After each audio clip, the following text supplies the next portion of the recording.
Hello দর্শকবৃন্দ, এই গল্পটি সম্পূর্ণ A to Z একসাথে রয়েছে, তাই পুরো গল্পটা শুনতে কেউ মিস করবেন না। আর হ্যাঁ, মনে করে আমাদের চ্যানেলটি সাবস্ক্রাইব করবেন, সাথে লাইক, শেয়ার আর একটা কমেন্ট করেও যাবেন। ধন্যবাদ সবাইকে।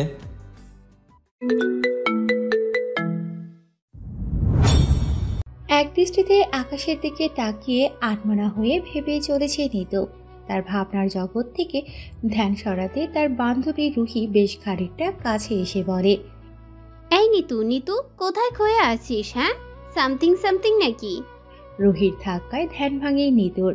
ধ্যান থেকে বেরিয়ে নিতু বেশ চমকে উঠে বলে, কে কে? আরে বান্ধবী, তুই কি জানিস বলতো? আমি তোর বান্ধবী, আর তুই আমাকেই বলছিস কে আমি? ও সরি ইয়ার, আসলে তুই যে ডেকেছিস সেটা বুঝতে পারিনি। তা তুই হঠাৎ ছাদে আসলি কেন? তোকে ক্যাবিনে না পেয়ে ছাদে চলে আসলাম। কেন না, আমার তো জানা আছে তোর মন খারাপ হলেই ছাদে চলে আসিস। ও আসলে আজকে মনটা ভীষণ খারাপ, তাই একটু ছাদে এসে বসে হিমেল হাওয়া খাচ্ছি। তার উপরে স্যারের টর্চার আমাকে আরও পাগল করে তুলছিল। এই টাকলাকে নিয়ে আর পারা গেল না। আমি বুঝি না, এই অফিসে এত এত সুন্দরী মেয়ে থাকতে টাকলা তোর পিছনেই কেন পড়েছে? কারণ তোদের গায়ে তো আর আমার মতো দাগ নেই। আমি যে এই সমাজের কাছে বোঝা নামক ডিভোর্স শব্দের সাথে নিজেকে জড়িয়েছি, আর ডিভোর্সি মেয়েদের সাথে যা খুশি বললে করলেও কেউ বলার কিছু প্রয়োজন মনে করবে না। আমি এটা বুঝি না, তুই বারবার ডিভোর্সি বলে নিজেকে ছোট করছিস কেন? নারীদের জীবনে বিয়ে যেমন নিয়ম অনুসারে হয়, ডিভোর্সও তো সেই নিয়মেই হয়। এটা একটা স্বাভাবিক প্রক্রিয়া মাত্র। আর তাছাড়া তুই বল, এই সমাজে ডিভোর্সি জিনিসটা যদি না থাকতো তাহলে কেউ কি তার অপছন্দের মানুষকে ছাড়তে পারতো? শোন বান্ধবী, তুই তো আর বিয়ে করিসনি, তাই মনের খুশিতে যেটা নয় সেটাই বলে যাচ্ছিস। কিন্তু আমি তো বুঝি ডিভোর্স জিনিসটা নরকে থেকেও ভয়ঙ্কর। কেউ ডিভোর্স দিয়ে হয়তো তার অপছন্দের মানুষকে ছেড়ে দিতে পারে, তবে এই একটা অপছন্দের মানুষের জন্য তাকেই পরিবার, আত্মীয় স্বজনের কাছে অপছন্দের তালিকায় নাম লেখাতে হয়।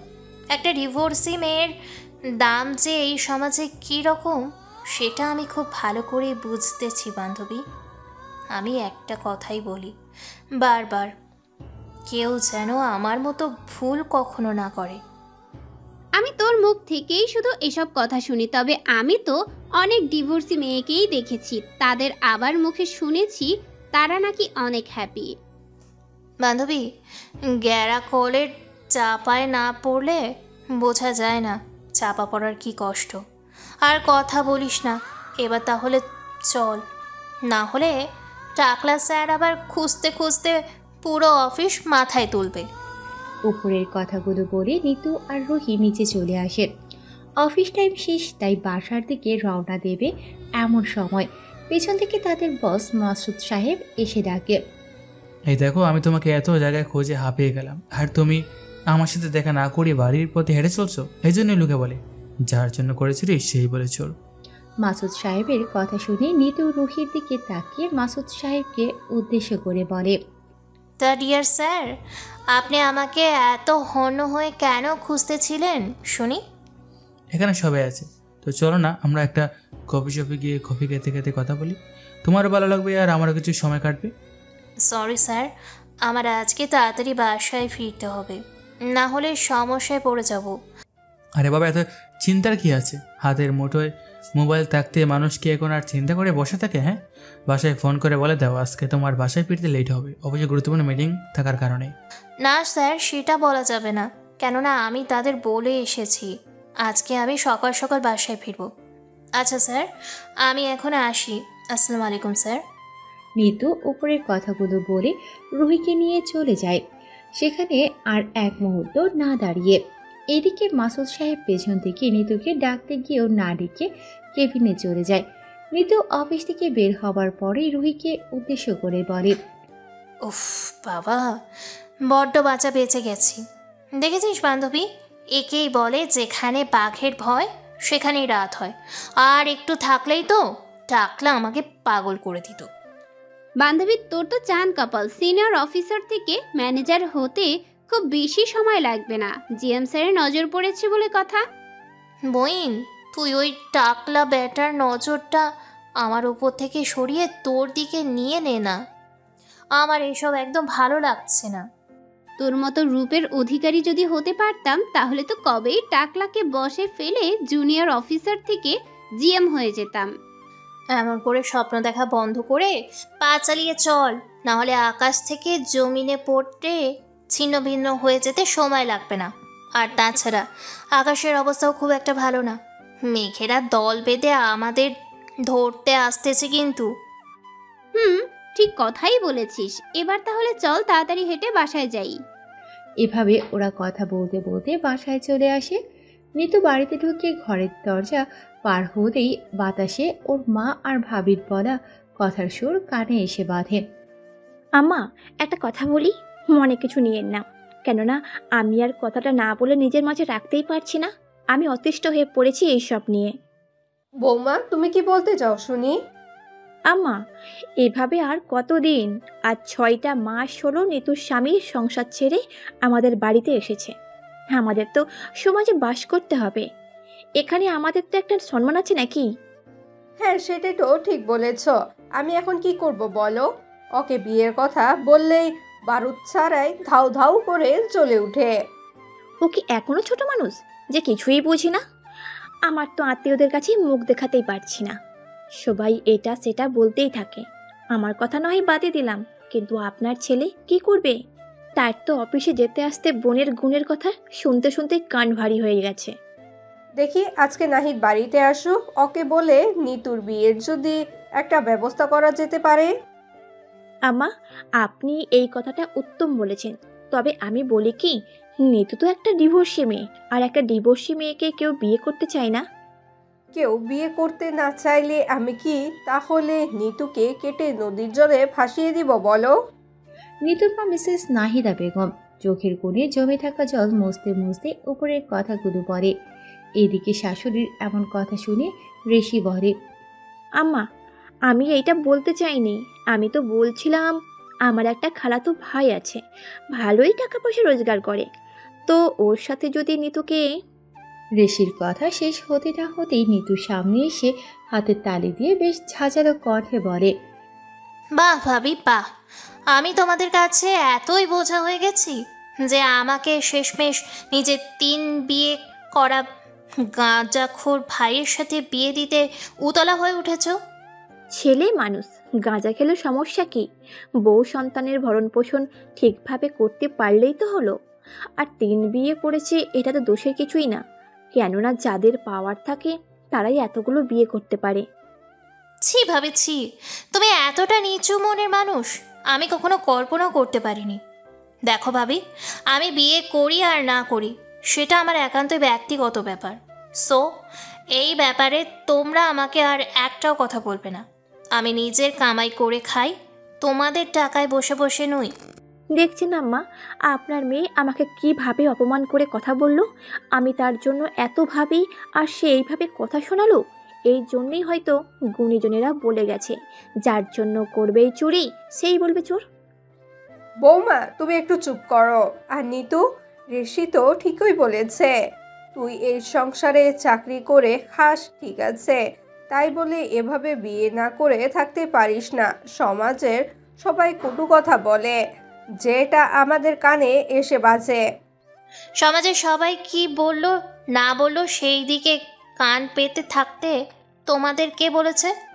সমাজ আমাকে খাওয়ায় না পড়ায়?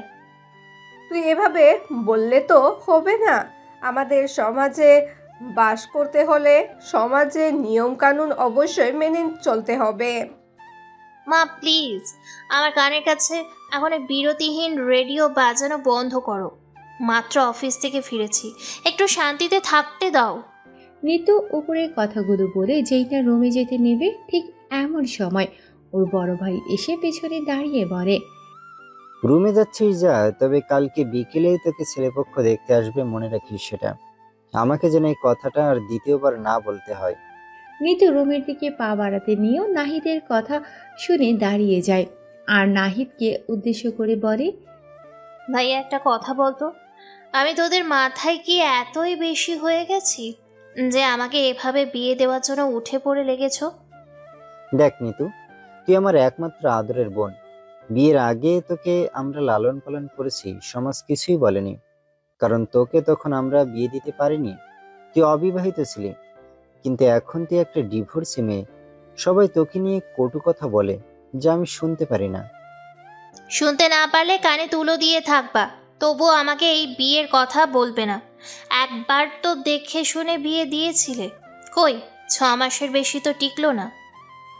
দেখ নিতু, আমাকে কঠোর হতে বাধ্য করিস না। ওই ছেলের কি দোষ ছিল আজও তার সম্পর্কে একটা দোষের কথা বলতে পেরেছিস? বরং তুই নিজের হাতে সংসারটা ভেঙেছিস। ও আর ওর মায়ের অত অত ভালোবাসা আমার সহ্য হচ্ছিল। আমি তো আমার মতো করে সংসারটা সাজাতে চেয়েছিলাম। হ্যাঁ, তোর মতে সে মায়ের একমাত্র সন্তান হওয়ার পরেও মাকে একা রেখে তোকে নিয়ে ভিন্ন খাবে। বিয়ে করতে পেরেছে, তাহলে ভিন্ন খেতে দোষ কোথায় ছিল? দেখ নিতু, আমার কিন্তু মাথা গরম হচ্ছে। তখন নাচতে নাচতে ডিভোর্সটা করানোই ভুল হয়েছে। ভাই, তুমি বারবার ওই ছেলের কথা কেন বলো, যে কিনা মায়ের কথায় উঠতো বসতো? উঠতো বসতো তাতে কি এমন হয়েছিল? সে কি তোর প্রয়োজনীয় জিনিস দিতে কখনো অস্বীকার করেছে? বা যখন যে চেয়েছিস সেটা না দিয়ে থেকেছে? বরং তোর না চাওয়া সত্ত্বেও নিহার আরও মা তোকে এনে দিয়েছে। হাজার বারবার জন্ম নিলেও এমন ভালো ছেলে তোর কপালে জুটছে না।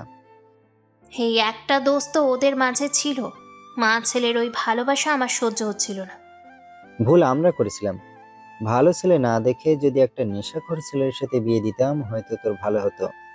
সকাল বিকাল নিয়ম করে পিটাতো, শাশুড়ি অত্যাচারের উপর রাখতো, খুব ভালো হতো। ভাইয়া, আমি আর এইসব কথা শুনতে চাচ্ছি না, প্লিজ থামো।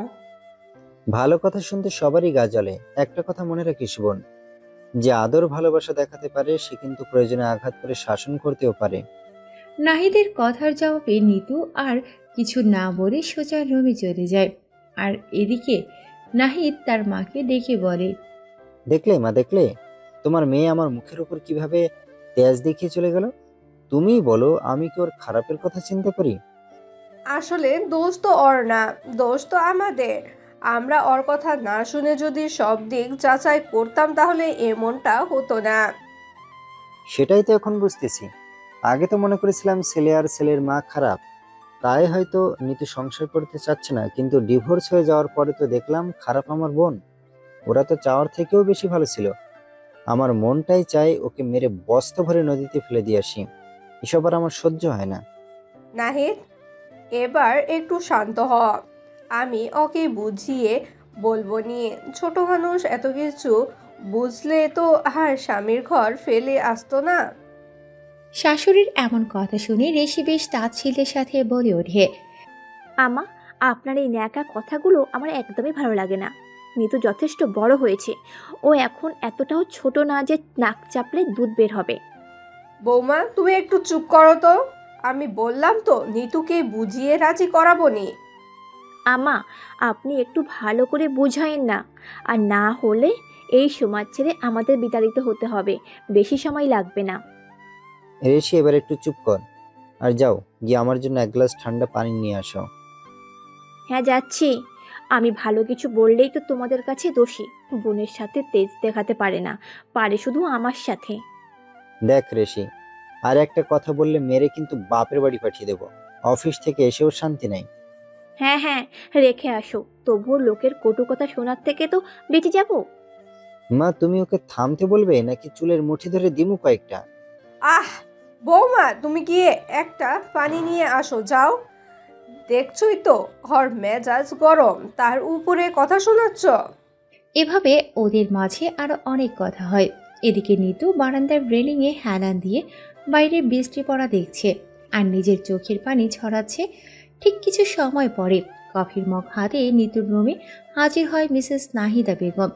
মেয়েকে না দেখতে পেয়ে বারান্দায় চলে আসে আর এসে নিতুকে দেখতে পেয়ে বলে, নিতু, অফিস থেকে তো তুই এসে কিচ্ছুই খাসনি।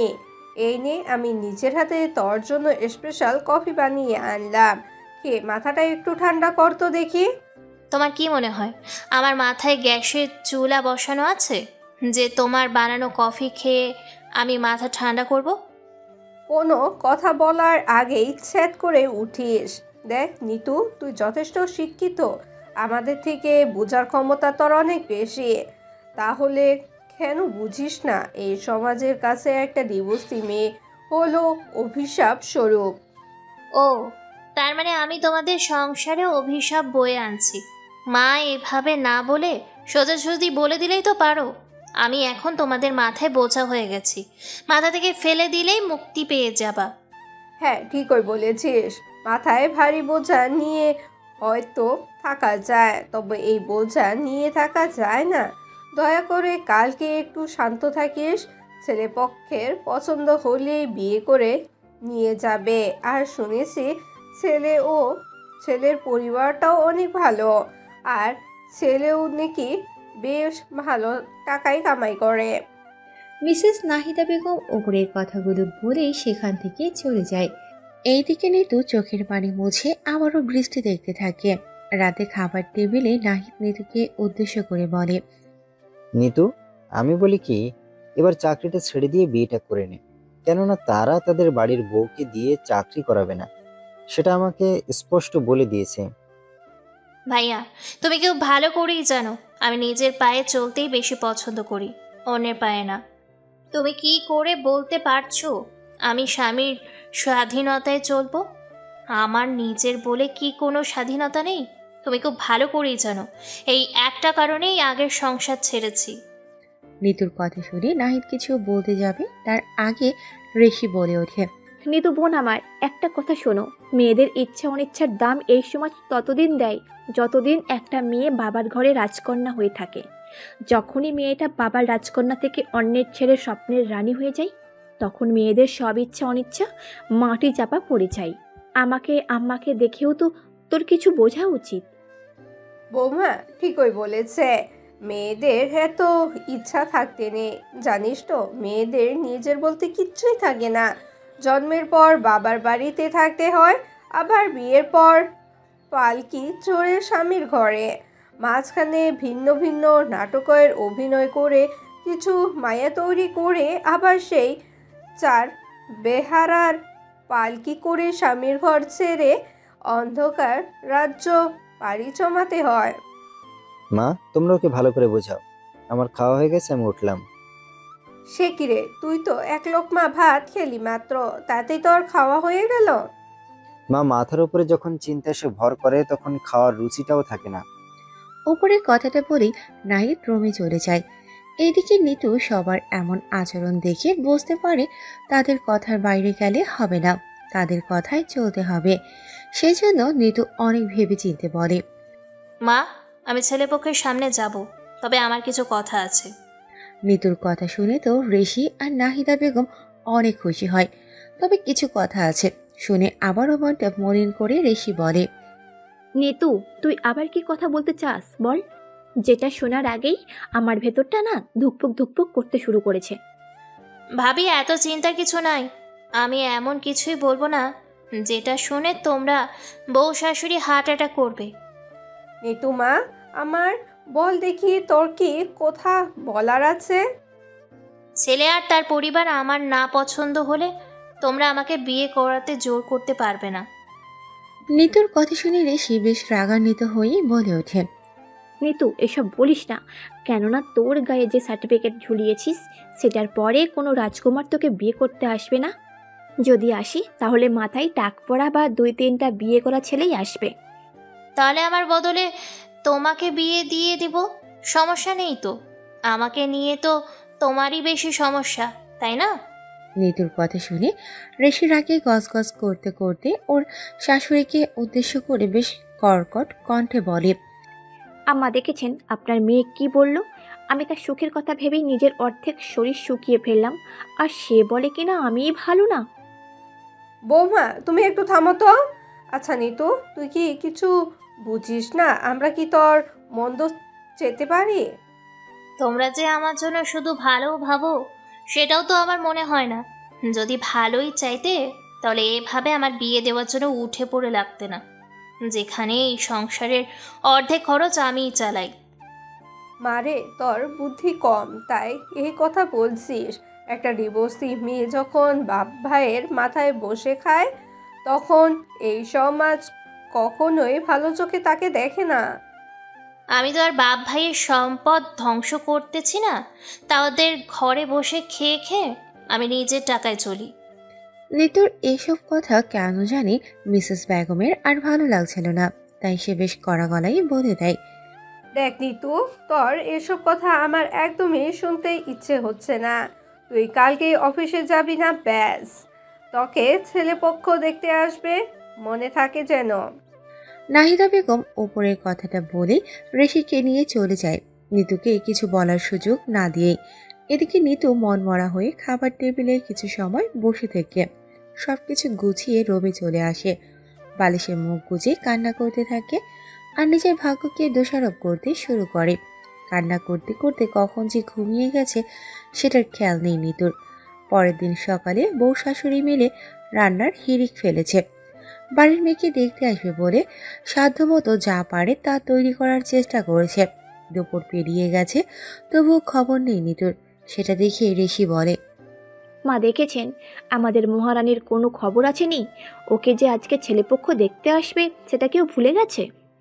দেখো বৌমা, নিতুর মনটা এমনিতেই খারাপ, তাই তুমি আর বেশি কিছু না বলে বরং গিয়ে দেখে আসো ও রেডি হচ্ছে নাকি। আমার কথা তো শুনতেই পারে না। আপনি বরং গিয়ে আপনার মেয়েকে রেডি হতে বলেন। আমি কিছু বললেই তো ওর কাছে বেশি হয়ে যায়।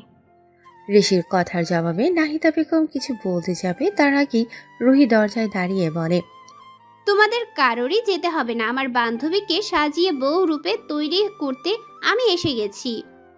ও রহিমা, তুমি এসেছো, যাও তো গিয়ে ওকে একটু তাড়াতাড়ি রেডি করো, আর কিছু সময় পরেই ছেলেপক্ষ এসে পড়বে। আচ্ছা আন্টি, আমি এক্ষুনি যাচ্ছি, আপনি কোনো চিন্তাই করিয়েন না। রুহি ওপরের কথাগুলো বলে সোজা নিতুর রুমে চলে আসে। এদিকে নিতু বারান্দায় দাঁড়িয়ে জানালা দিয়ে নীল আকাশের দিকে তাকিয়ে আছে। রুহি সেই কখন থেকে দেখে যাচ্ছে, তবুও যেন ঘুর ফিরছে না নিতুর। রুহি নিতুর এমন কাণ্ড দেখে ধাক্কা দিয়ে বলে, ওই নিতু, কি হয়েছে তোর? রুহির এমন ধাক্কা খেয়ে নিতু বাস্তবে ফিরে বেশ আশ্চর্য হয়ে বলে, কে কে? তুই আমাকে চিনতে পারছিস না? বিয়ের আগেই না চেনার ভান করতেছিস, না জানি বিয়ের পরে সামনে পড়লে কি করিস। আরে রুহি, তুই কিছু মনে করিস না, আমি আসলে বুঝতে পারিনি তুই আমাকে ধাক্কা দিয়েছিস।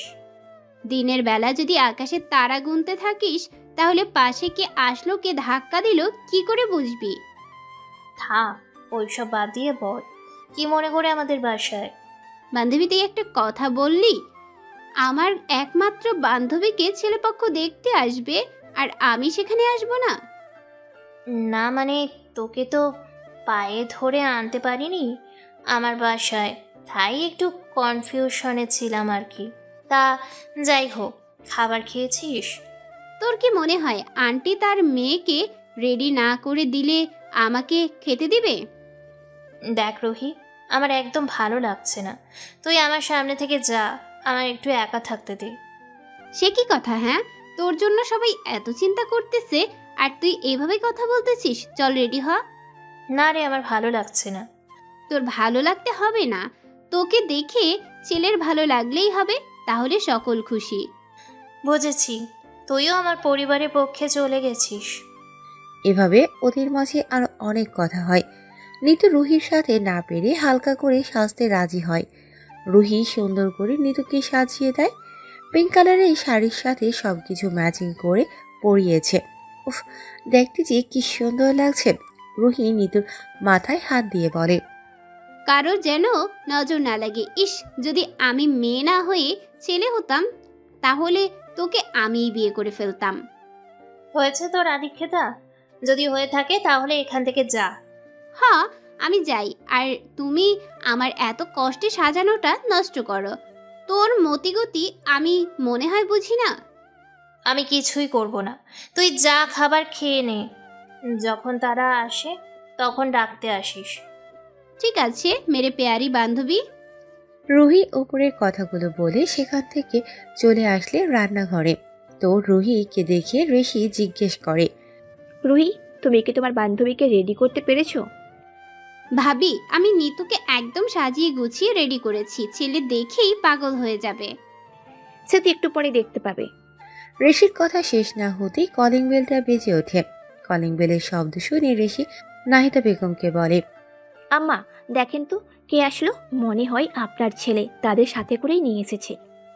তুমি সব কিছু রেডি করো, আমি গিয়ে দেখি কে এলো। ঠিক আছে আম্মা। নাহিদা বেগম দরজা খুলে দেখতে পায় নাহিদের সাথে একটা ছেলে আর মধ্যবয়সের একজন মহিলা। নাহিদ, তুই এসেছিস? সবকিছু রেডি তো? হ্যাঁ, সব কিছু রেডি, তুই ভিতরে গিয়ে বসে। তারপরে সবাই ভিতরে গিয়ে বসে। নাহিদ ওদের সাথে কথা বলতে থাকে, আর এদিকে ঋষি তাড়াতাড়ি করে ওদের জন্য খাবারের ব্যবস্থা করে। কিছু সময় পরে খাবারের পর্ব শেষ করে তারা মেয়ে দেখতে যায়। রুহি নিতুকে সাথে নিয়ে আসে। নিতু সবার সামনে এসে অতি নর্মতার সাথে বলে, আসসালামু আলাইকুম। ওয়ালাইকুম আসসালাম, এখানে বসো। নিতু আর কিছু না বলে সেখানে বসে। এদিকে ছেলে মানে আক্কাস আলী তো হা করে তাকিয়ে আছে। মেয়েরা 2 বিয়ে করার পরেও এমনভাবে আছে যেন এই প্রথম কোনো মেয়ের সামনে এসে বসেছে। ছেলের মা নাহিদকে বলে, নাহিদ সাহেব, মেয়ে আমাদের পছন্দ হয়েছে। আলহামদুলিল্লাহ। আমার বোনের থেকে যদি কিছু জানার থাকে তো জানতে পারেন। তার যে একটা বিয়ে হয়েছিল সেটা তো জেনে এসেছি, এখন নতুন করে আর কি বা জানবো। তবে মেয়ে বাড়ির সব কাজ করতে পারে তো? হ্যাঁ, সব কাজ করতে পারে। আমি কি আপনাকে জিজ্ঞেস করছি?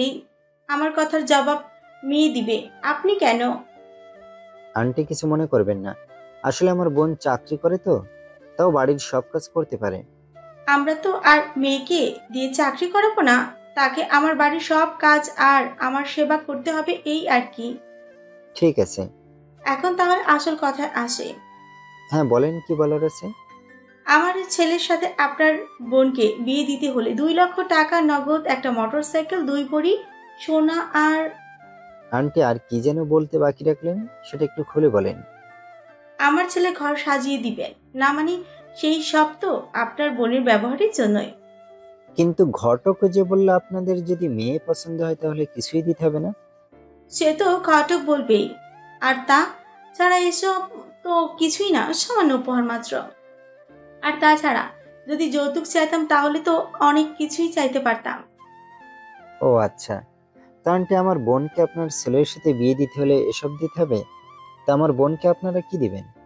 আমরা আর কি দিব, এই ধরো একটা নাকফুল, আর তাছাড়া ডিভোর্সি মেয়েকে তো একটা ছেলে বিয়ে করতেই চায় না। ঘটকের জোরাজুরিতে আমি আমার ছেলেকে রাজি করিয়েছি। ছেলে মায়ের এমন কথা শুনে নাহিদ কেন নিতুর যেন রাগে মাথা ফেটে যাচ্ছে। মনে হচ্ছে এখনই 2টার কাঁচা চিবিয়ে খাবে। এদিকে নাহিদ বলে, আন্টি আপনার ছেলে 2 বিয়ে করছে, তারপরেও অবিবাহিত মেয়েকে বউ হিসেবে খুঁজতেছেন। আরে মাত্র ছেলে মানুষ, 1-2টা বিয়ে করলে সেটা গোনায় পড়ে না। এখন তোমরা রাজি হলে বলো, আমি নাকুল সাথে নিয়ে এসেছি। আমি আমার ডিভোর্সি বোনকে গলা কেটে নদীতে ভাসিয়ে দেবো, তবুও আপনাদের সাথে আত্মীয়তা করব না। আপনারা সম্মান থাকতে এখান থেকে বিদায় হন। করাইতে আইছিলেন ছেলে বিয়ে, খুঁজতেছেন কাজের মেয়ে, আবার চেয়ে বসতেছেন হাজারটা জিনিস। ভাইয়া, এদের বসিয়ে না খাইয়ে পুলিশে খবর দিয়ে ধরিয়ে দাও। 2 বিয়ে করা ছেলেকে বিয়ে করাইতে এনে সিঙ্গেল দাবি করে, আবার সাহস কত বড়, যৌতুক চায়। আমরা কিন্তু যৌতুক চাইনি, ওইটা তো উপহার চেয়েছে। এখনই আপনারা আমার বাসা থেকে বের হন, না হলে উপহার কিন্তু আমি এবার দিয়ে দেব। নাহিদের রাগান্বিত কথা শুনে ছেলে আর ছেলের মা লেজ গুটিয়ে দৌড়ে পালিয়ে যায়। এদিকে ঋষি নাহিদকে বলে, কি করলে এটা? এখন নিতুর বিয়ে কার সাথে হবে? থাপড়াই তোর দাঁত ফেলে দেব। তোর কি মনে হয় আমার বোন এতটাই বেশি হয়েছে যে আমি এমন পরিবারে বিয়ে দেব? আগে তো ভালো ঘরেই দিচ্ছিলা, কই তোমার বোনের তো পছন্দ হয়নি, তার তো এমন পরিবারের লোকজন পছন্দ। ঋষি, তুমি ভিতরে যাও, আর নাহিদ বাজান মাথা ঠান্ডা কর। কি করে ঠান্ডা হবো বলো? এরা কোন ধরনের মানুষ? বাবা, এসব বাদ দে, নিতুর কপালে ভালো কিছু থাকলে অবশ্যই হবে। ওর কপালও নিজেই পুড়িয়ে ফেলেছে, সেটা কখনো আর ঠিক হবে না। তোমাদের তো বলিও নি আমাকে নিয়ে এত চিন্তা করতে, আমি তো এমনিতেই ভালো আছি। তুই তো ভালো থাকবি, কারণ তোকে তো আর কথা শুনতে হয় না। তোমরা কি চাও? আমি এই বাড়ি থেকে চলে যাই, নাকি গলায় রশি দিয়ে তোমাদের গলায় আটকে থাকা কাঁটা বিদায় হয়ে যায়? সেটা ছাড়া তো আর উপায় নেই। তোকে এমনটাই করতে হবে যে নিজের ভালো না বোঝে তার ভালো খুঁজে কি লাভ। নাহিদের কথা শুনে নিতুর ভীষণ খারাপ লাগে, তাই নিতু সেখানে আর কোনো কথা না বলে চলে যায়। এদিকে নাহিদকে উদ্দেশ্য করে ওর মা বলে, নাহিদ, তোর এসব কথা বলা ঠিক হয়নি। এমনিতেই নিতু যেই জিদা মেয়ে, এখন যদি রাগের বসে কিছু একটা করে বসে তখন কি হবে? মা, তুমি একটু থামো তো। তোমার আশকারা পেয়ে পেয়েই আজকে ওর এই অবস্থা। তুমি তো ওকে ওই সংসার থেকে ফিরিয়ে এনেছিলে। আমি তো মেয়ের ভালোর কথা ভেবেই সেটা করছিলাম। এখন আমি কি জানতাম এমনটা হবে? তাহলে এখন এত চিন্তা করতেছো কেন? ও মরে গেলেও আমি বেঁচে যাই। তোমাদের মা মেয়েকে নিয়ে আমি আর পারছি না। নাহিদ, আমিও তোদের কাছে বোঝা, সেটা আগে বলতেই পারতি। মা প্লিজ এখান থেকে যাও, আমার একদম ভালো লাগছে না। ছেলের এমন কথা শুনে নাহিদা বেগম সেখান থেকে কান্না করতে করতে চলে যায়, কেননা ছেলে তার সাথে এভাবে আগে কখনো কথা বলেনি। এদিকে ঋষি নাহিদের কাছে এসে হাতে হাত রেখে বলে, দেখো, তুমি আম্মার সাথে এমনভাবে কথা বলে একদম ঠিক করনি। আম্মা কান্না করতেছে। কান্না তো সবেমাত্র শুরু। এই মেয়ের জন্য তোকে চোখের জল আর নাকের জল এক করতে হবে। কতই না সুন্দর ছিল নেহালের পরিবার। এখন যা হবার তো হয়েই গেছে, এখন আর সেসব বলে কি কোনো লাভ আছে? আমি বারবার মাকে বুঝিয়েছিলাম নেহাল অনেক ভালো ছেলে, নিতুকে বুঝিয়ে বলো সব ঠিক হয়ে যাবে, কিন্তু তিনি আমার কথা শোনেননি। তার একটাই কথা, মেয়ের ডিভোর্স না হলে মা মেয়ে দুজনে আত্মহত্যা করবে। কে এখন কান্না সে কেন? তোমার দুটি পায়ে পড়ে প্লিজ চুপ করো, আম্মা অনেক কান্না করছে। ঋষির কথার জবাবে নাহিদ আর কোনো কথা না বলে সেখান থেকে বাইরে চলে যায়। এদিকে রুহি নিতুকে বুঝিয়ে বলে, দেখ নিতু, যা হবার তা তো হয়েই গেছে, এখন আর মন খারাপ করে লাভ নেই। দেখেছিস বাড়ির সবাই আমার সাথে কিভাবে কথা বলে? মাও আমার জন্য কথা শুনতেছে।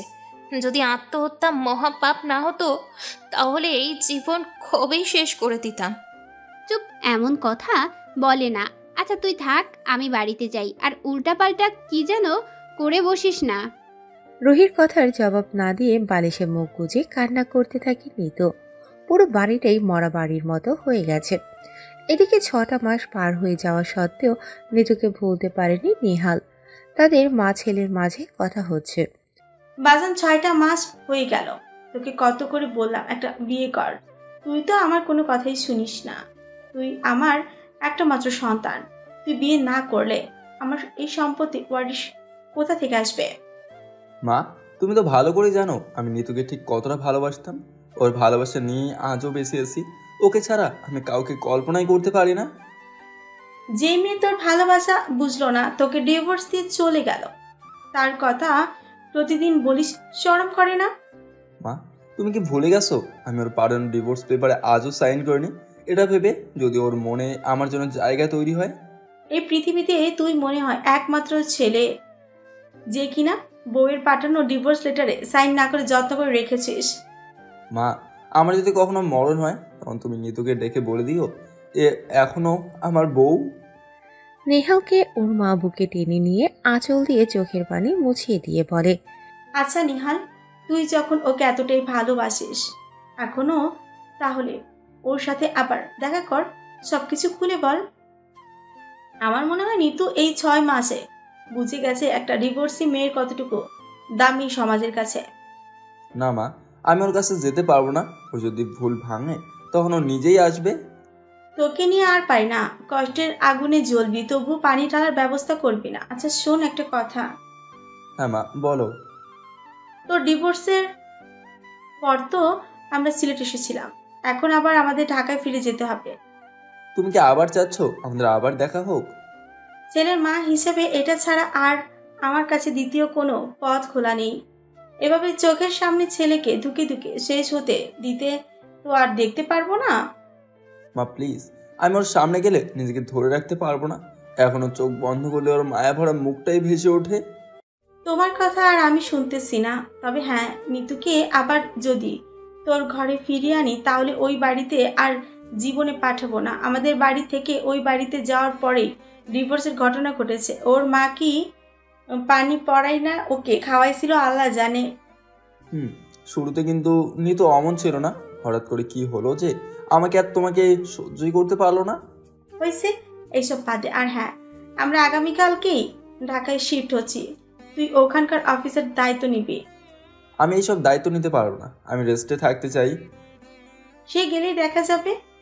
এভাবে মা ছেলের মাঝে আর অনেক কথা হয়। দেখতে দেখতে আরও বেশ কিছুদিন পার হয়ে যায়। একদিন বিকেলে খাবার টেবিলে বসে নিতু আর ওর মা কথা বলতেছে।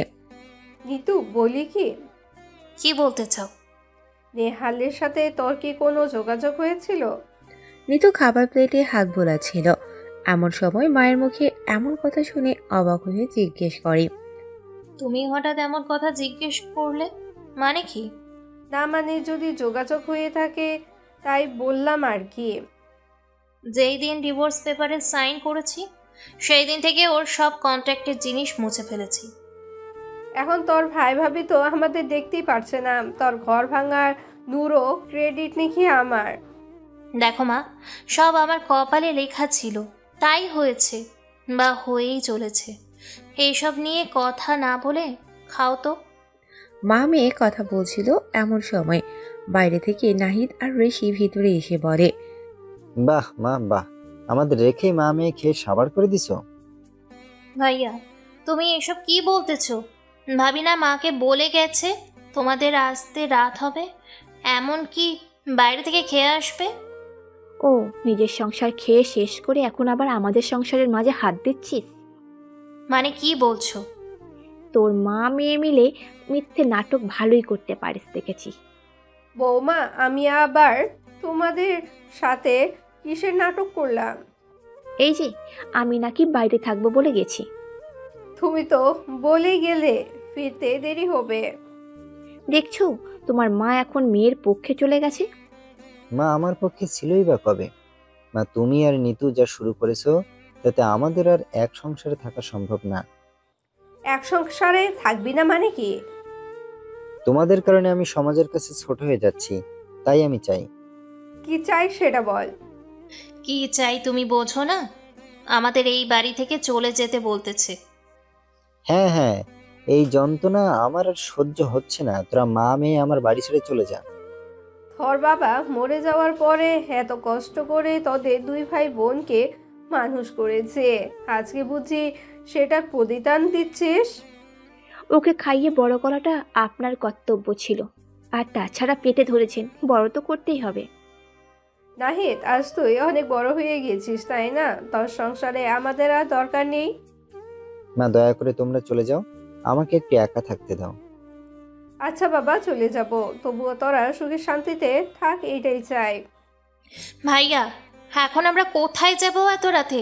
তার চেয়ে বরং আমরা সকালে চলে যাব। সব নষ্টের মূল হলি তুই, তাই আমি তোদের আর এক মুহূর্তের জন্য আমার বাসায় রাখতে চাই না। এখনই বেরিয়ে যা আমার বাড়ি থেকে। ভাইয়া, একটা রাত থাকতে দিলে না, কথাটা তোমাকে চিরকাল মনে করাবে। মা, চলো আমরা চলে যাই। এখন আমরা কোথায় যাব? আর তাছাড়া এই বাড়িতে যখন তোকে নিয়েই এত সমস্যা, তখন তুই চলে গেলেই তো সব সমস্যার সমাধান হয়ে যায়। মায়ের এমন কথা শুনে নিতু যেন পাথর হয়ে গেছে। এদিকে নাহিদ বলে ওঠে, হ্যাঁ, মা আমাকে 10 মাস পেটে ধরেছে, মা আমার কাছেই থাকবে। তুই বেরিয়ে যা, তোকে বিয়ে দিয়েছিলাম, আমাদের দায়িত্ব শেষ। এখন তুই রাস্তায় পড়ে মরবি নাকি নরপশুদের খাবার হবি সেটা তোর ব্যাপার। ঠিক আছে ভাইয়া, আমি যখন তোমাদের কাছে এতই বেশি হয়ে গেছি তখন থাকবো না আর তোমাদের কাছে। হ্যাঁ, চলে যা এখান থেকে। নিতু আর কিছু না বলে রুমে গিয়ে সবকিছু গুছিয়ে রাতের আধারেই বেরিয়ে পড়ে। আজ মায়ের চোখ থেকে অজর ধারা ঝরছে নোনা জল, তবুও কিছু বলার সাহস পাচ্ছে না ছেলের সামনে, কেননা মেয়ের ভবিষ্যৎ তার জন্যই নষ্ট হয়েছে। এদিকে নিতু কোথায় যাবে ভাবতে ভাবতে রুহিকে ফোন করে। হ্যালো রুহি। হ্যাঁ নিতু বল, এত রাতে ফোন দিলি যে? ফোন দিয়েছি সেটা বড় কথা না, বড় কথা হলো কেন ফোন দিয়েছি সেটা। এখন বল, আমাকে কি তোর বাসায় 2-3 থাকতে দিতে পারবি? নাকি ডিভোর্সি মেয়েকে জায়গা দিলে তোর আবার অমঙ্গল হবে? আরে বান্ধবী, কি বলছিস এসব? আর তোর বাড়ি থাকতে আমার বাসায় কেন আসতে চাচ্ছিস? এত কথা না বলে থাকতে দিবি নাকি সেটা বল। আরে তোর জন্য আমার বাসার দুয়ার সব সময় খোলা আছে, তা কি হয়েছে বল দেখি। আমার জন্য সবাই অনেক সমস্যায় পড়তেছে, তাই বাড়ি থেকে বের করে দিয়েছে। আচ্ছা, আমার বাসায় চলে আয়। ঠিক আছে, আসতেছি। নিতু তারপরে একটা অটো নিয়ে রুহিদের বাসায় চলে আসে। রুহির রুমে সবকিছু গুছিয়ে একটা দিন থাকে। দুদিনের মাথায় নিতু শুনতে পায় রুহির সাথে তার পরিবারের ঝামেলা হচ্ছে। তাই 3 দিনের দিন নিতু রুহিকে বলে, রুহি, আজকে আমি চলে যাচ্ছি তোদের এখান থেকে। তোরা আমার জন্য অনেক করেছিস। চলে যাচ্ছিস মানে কি? আর কোথায় যাবি? আল্লাহর দুনিয়ায় থাকার কি আর জায়গা কম আছে রে? আর তাছাড়া যার কেউ নেই তার আল্লাহ আছে, তিনি সব সমস্যার সমাধান করে দিবেন। দেখ নিতু, বাবা মার কথাই কিছু মনে করিস না। আরে নিজের পরিবারের কাছেই আমি একটা সমস্যা, আর তোরা তো চাকুরির সুবাদে পরিচিত। তোকে অনেক কথার সম্মুখীন করলাম, পারলে ক্ষমা করে দিস। আর হ্যাঁ, আমি চাকরিটা ছেড়ে দিচ্ছি। যাই হোক, ভালো থাকিস। নিতু সবকিছু গুছিয়ে নিয়ে রুহির কোনো কথা না শুনেই বেরিয়ে যায়। রুহি নিতুর যাবার দিকে চেয়ে আছে, 2 চোখ ভর্তি পানি টলমল করতেছে। নিতু কোথায় যাবে, কি করবে, কোনো কিছুই বুঝতে পারে না। নিতু সিএনজি নিয়ে পরিচিত একটা বোনের বাসায় ওঠে। সেখানে অনেক কষ্টের পরে 2 দিন থাকে। পরে আগের অফিসের পরিচিত একটা লোকের সাহায্যে অন্য একটা অফিসের চাকরি নেয়, সাথে একটা রুমের ও ব্যবস্থা হয়ে যায়। 1 মাস পরে নিতু ডেস্কে বসে কাজ করতেছে। এমন সময় পিয়ন এসে বলে তাকে জিম স্যার ডাকছে। নিতু অবশ্য জানে এই জিএম স্যার নতুন, তবে নিতুর সাথে দেখা হয়নি এখনো। নিতু তার কেবিনের সামনে এসে বলে, আসসালামু আলাইকুম স্যার, আসতে পারি? ওইদিকে মাসুদ সাহেব, আগের অফিসের জিএম, অন্যদিকে ঘুরে চেয়ারে বসে নিতুকে উদ্দেশ্য করে বলে, ওয়ালাইকুম আসসালাম। আরে নিতু ম্যাডাম, আসো। মাসুদ সাহেবের কথা বেশ পরিচিত মনে হয় নিতুর, তবে কিছু না বলে ভেতরে প্রবেশ করে। স্যার আমাকে ডেকেছিলেন? হ্যাঁ, আপনি 1 মাস হলো এখানে জয়েন করেছেন, আমি এসেছি 15 দিন, অথচ আপনি আমার সাথে একটিবারের জন্য দেখা করলেন না। স্যার, আমি আপনার সাথে দেখা করব মানে? আর আমি অন্য দিক দিয়ে কথা বলিনি, আমি কাজের জন্য দেখা করার কথা বলেছি। ও আচ্ছা, তা স্যার আপনি ওই দিকে ঘুরে কেন কথা বলতেছেন? দেখলে যদি পালিয়ে যান তখন কি হবে? আপনি বাঘ নাকি ভালু যে আমি পালিয়ে যাব? তোমার কাছে তার থেকেও বড় কিছু? মানে বুঝলাম না। নিতুর কথা শুনে মাসুদ সাহেব নিতুর দিকে ঘুরে রহস্যজনক হাসি দেয়। এদিকে নিতু তো মাসুদ সাহেবকে দেখে অবাক। কি বলেছিলাম না, যেখানে যাও পিছু ছাড়বো না। স্যার, আমি আপনার জন্য ওই অফিসের চাকরিটা ছেড়ে এখানে এসেছি, আপনি এখানেও এসেছেন। কি করবো বলো, ফুল বাগান পরিবর্তন করেছে, তখন ভ্রমর কি আর সেখানে না এসে পারে? স্যার, আমি আপনার সাথে ফালতু কথা বলার জন্য আসিনি, কোনো কাজ থাকলে বলেন, না হলে আমি আসি। দেখো নিতু, আমি তোমার প্রতি কিন্তু এক প্রকার দেওয়ানা, তুমি চাইলেই কিন্তু আমাকে একটু সময় দিতে পারো, বিনিময়ে নিচের প্রমোশনটাও পেতে পারো। চাই না আমার এই প্রমোশন, কোম্পানি আমার কাজ পছন্দ করলে এমনিতেই দেবে। আপনার মতো মানুষকে সময় দিয়ে নিতে হবে না। আসি স্যার, আসসালামু আলাইকুম। ওপরের কথাগুলো বলে নিতু মাসুদ সাহেবের কেবিন ছেড়ে চলে যায়। এদিকে নিতুর যাবার দিকে তাকিয়ে মাসুদ সাহেব হাসতে হাসতে বলে, ওয়ালাইকুম আসসালাম। কতদিন তেজ দেখাতে পারোস আমি সেটাও দেখে ছাড়বো। নিতু, তোর রূপের রস আমি খেয়েই ছাড়বো, এমনি এমনি চাকরি ছেড়ে এখানে আসেনি। এদিকে নিতু ডেস্কে এসে বসে মাথায় হাত দিয়ে চিন্তা করতে থাকে। যার হাত থেকে বাঁচতে এখানে আসলাম সেও এখানে এসে পড়লো। হে আল্লাহ, তুমি কি আমাকে একটু শান্তিতে বাঁচতেও দিবা না? আমার সংসার ভাঙলে, পরিবার হারা করলে, তবুও কি তোমার মন ভরেনি? নিতুর উপরের কথাগুলো মনে মনে বলে আর চোখের জল মোছে। এদিকে নেহাল নিতুদের আগের বাসায় খোঁজ নিয়েছে, তবে কাউকেই পায়নি, কেননা নাহিদ বাসা ছেড়ে দিয়ে অন্য কোথাও চলে গেছে। নেহাল মন মরা হয়ে বাসায় চলে আসে। নেহালকে এভাবে বাড়িতে ফিরে আসতে দেখে ওর মা বলে, কিরে নেহাল, তোর মুখটা এমন মলিন কেন? মা, আজকে বড় আশা নিয়ে নিতুদের বাসায় গিয়েছিলাম। তা কি শুনিনি, তোর বিয়ে হয়ে গেছে? আরে না, আমি কি ওই বাসায় ওদের পাইনি, ওরা নাকি বাসা ছেড়ে অন্য কোথাও চলে গেছে। আমি আগেই বলেছিলাম যোগাযোগ করতে, ইগো দেখিয়ে যোগাযোগ করিস না। এবার মজা বোঝ। আল্লাহ জানে নিতু বিয়ে করে নিয়েছে কিনা। ও অন্য কাউকে বিয়ে করবে না, আমি এটা কনফার্ম। যদি ওর মন বুঝতেই পারতি তাহলে তো আর ডিভোর্স হতো না। যদি ওর মন বুঝতে যেতাম তাহলে যে তোমাকে একা বাড়িতে থাকতে হতো। কেন? আমার শ্রদ্ধেয় শাশুড়ি মায়ের মুখে শুনেছিলাম নিতুর নাকি একা সংসার করার ইচ্ছে, তাই তোমার সাথে থাকতে সে রাজি না। কি বলিস? আমি তো শুনিনি। আর তাছাড়া তুই আমাকে বলতি তাহলে তো আর তোদের ডিভোর্স হতো না। আমি না হয় বাকি জীবনটা একাই কাটিয়ে দিতাম। মা, কি যে বলো না, আমি 1000টা বউ পরিবর্তন করতে রাজি আছি, তবে মাকে ছাড়তে না। কারণ আমার মায়ের কোনো দোষ ছিল না, এমনকি নিতু নিজেও তোমার দোষের কথা বলতে পারেনি। তার একটাই অভিযোগ, আমাদের ভালোবাসা নাকি তার কাছে বেশি হয়ে গেছিল। এই কথাগুলো তুই এখন বলতেছিস? হায় আল্লাহ। মা, এসব বাদ দিয়ে চলো, খাবার দাও, খুব ক্ষুধা লেগেছে। ঠিক আছে বাবা, তুই বসে, আমি খাবার দিচ্ছি। তারপরে খাবার দিলে নিহার খাবার খেয়ে নেয়। এদিকে নিতুকে মাসুদ সাহেব প্রতিদিন বেড়া দিতে থাকে, যেটা নিতুর পক্ষে সহ্য করা অসম্ভব হয়ে উঠছিল। এই তো সেদিন নিতু ডেস্কে বসে কাজ করছে, এমন সময় মাসুদ সাহেব পেছনে এসে নিতুর কাঁধে হাত দিয়ে আস্তে করে চাপ দিয়ে বলে, হাই ঋতুরানী, কি করছো? মাসুদ সাহেবের ছোঁয়া পেয়ে নিতুর চমকে ওঠে। নিতুর মনটাই চাইছিল টকলাটাকে একটা থাপ্পড় দিতে, তবে সেটা পারেনি। নিতু বসা থেকে উঠে শাড়ির আঁচল ঠিক করে বলে, এই তো স্যার কাজ করতেছি। স্যার বসেন। না, বসবো না। আচ্ছা নিতু, তোমার কি কফি খেতে মন চায় না? না স্যার, আমার কফি খেতে মন চায় না। তোমার মন তো ওটা মন না, ওটা একটা নিরামিষ। হ্যাঁ স্যার, আমি এরকমই। নিতু, অফিস শেষ করে আজকে চলো একটু শপিং করতে যাই। তোমার জন্য একটা নেকলেস পছন্দ করেছি। আমি আপনার নেকলেস নিব কেন? আপনার যদি পছন্দ হয়েই থাকে তো আপনি ম্যাডামকে নিয়ে দিবেন, উনি অনেক খুশি হবেন। আরে দৌড়, তুমি কি কিছুই বোঝো না? এত সুন্দর নেকলেস শুধু তোমার গলায় মানাবে। ওর গলায় দেওয়া আর গরুর গলায় দেওয়া একই কথা। আর সব থেকে বড় কথা, নেকলেসটা দেখলে মনে হয় শুধু তোমার জন্য তৈরি করা। নিতু মাসুদ সাহেবের কথার দিকে পরিবর্তন করার জন্য বলে, স্যার, আমাকে একটু অ্যাকাউন্ট রুমে যেতে হবে, আপনি একটু থাকেন, আমি ঘুরে আসি। আরে দৌড়, তোমার যেতে হবে না। তোমার কি কাজ বলো, আমি ফোন করে দিচ্ছি। একটা পথ হেঁটে গেলে তোমার এত সুন্দর নরম পাটা ব্যথা হবে না? না স্যার, ব্যথা হবে না, আমি একটু ঘুরে আসি। নিতু উপরের কথাটা বলে মাসুদ সাহেবের আর কোনো জবাবের আশা না করেই চলে যায়। এদিকে মাসুদ সাহেব বসে বসে বলতে থাকে, শালার মাছ শিকার করা আসলেই কঠিন কাজ। আমি নেকলেস দিয়ে আদার দিলাম, তবুও ঠোকর দিল না। মাছ কত আদার না খেয়ে থাকবে? আমি বড়শি চলছি না পানি দেখে। আদার তোমাকে খেতেই হবে।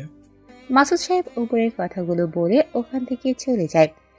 এভাবে সে সব সময় নিতুকে অত্যাচার করতেই থাকে। নিতু অনেকবার অভিযোগও করেছে, তবে কোনো কাজ হয়নি, বরং অভিযোগ করার পর থেকে আরো বেশি বাজে ব্যবহার করে। এদিকে নিহাল আজকে অফিসে এসেছে কেমন কাজ হয় সেটা দেখতে। ও, আপনাদের তো বলাই হয়নি, নিতু যেই অফিসে চাকরি করে সেটা নিহালের অফিস, এটা নতুন করেছে। আর তাছাড়া নিহাল এই অফিসে তেমন একটা আসে না বললেই চলে। নিহাল কোম্পানির কিছু ফাইল চেক করতে চায়, যেই ফাইলগুলো নিতুর কাছে ছিল। তো নিতু ফাইল নিয়ে আসে। এদিকে নিহাল অন্যদিকে ঘুরে পেপার পড়তেছিল। আসসালামু আলাইকুম স্যার, আসতে পারি? ওয়ালাইকুম আসসালাম, হ্যাঁ আসেন। নিতুর কাছে নিহালের কণ্ঠটা বেশ চেনা চেনা মনে হয়, তবে মনে করতে পারে না। এদিকে নিতুর বায়োডাটাতে একটা বোরখা পরা ফটো থাকায় নিহালও চিনতে পারে না। নিতু ফাইলগুলো টেবিলের উপর রেখে বলে, স্যার, আপনি যে ফাইলগুলো দেখতে চেয়েছিলেন সেগুলো এখানে আছে। বসে থাকেন, আমার মুড হলে ফাইল দেখবো, এখন আমি পেপার পড়ায় ব্যস্ত। Okay sir. বেটা বচ্চা, ফাইল দেখতে চেয়ে এখন পেপার পড়তেছে কেন রে? পেপার কি পরে পড়া যাবে না? নিতু অনেক সময় বসে থাকার পরে ঘড়ির দিকে তাকিয়ে দেখে 12:55 বাজে। তার জন্য নিতু নিহালকে বলে, স্যার, আপনার তো লাঞ্চের সময় হয়ে গেছে, লাঞ্চ করতে হবে। আপনি লাঞ্চ করতে যাবেন না? হ্যাঁ, আমি বাসে যাব, আমার মা আমার জন্য হয়তো খাবার নিয়ে বসে আছে। আপনি ফাইলগুলো নিয়ে যান, পরে দেখবো। ওকে স্যার, আসসালামু আলাইকুম। ওয়ালাইকুম আসসালাম। নিতু ফাইলগুলো নিয়ে চলে আসে। ক্যান্টিনে বসে খাবার খাচ্ছে। এমন সময় বাইরে তাকিয়ে নেহালকে দেখতে পায় গাড়িতে উঠতে। নিতু চোখের ভুল মনে করে চোখ ঘষে আবার তাকিয়ে দেখে কিছুই নেই। পরে দেখার ভুল ভেবে মনকে সান্ত্বনা দেয়। এদিকে মাসুদ সাহেব নিতুকে খুঁজে না পেয়ে ক্যান্টিনে চলে আসে। ততক্ষণে নিতু অন্য জায়গায় চলে গেছে।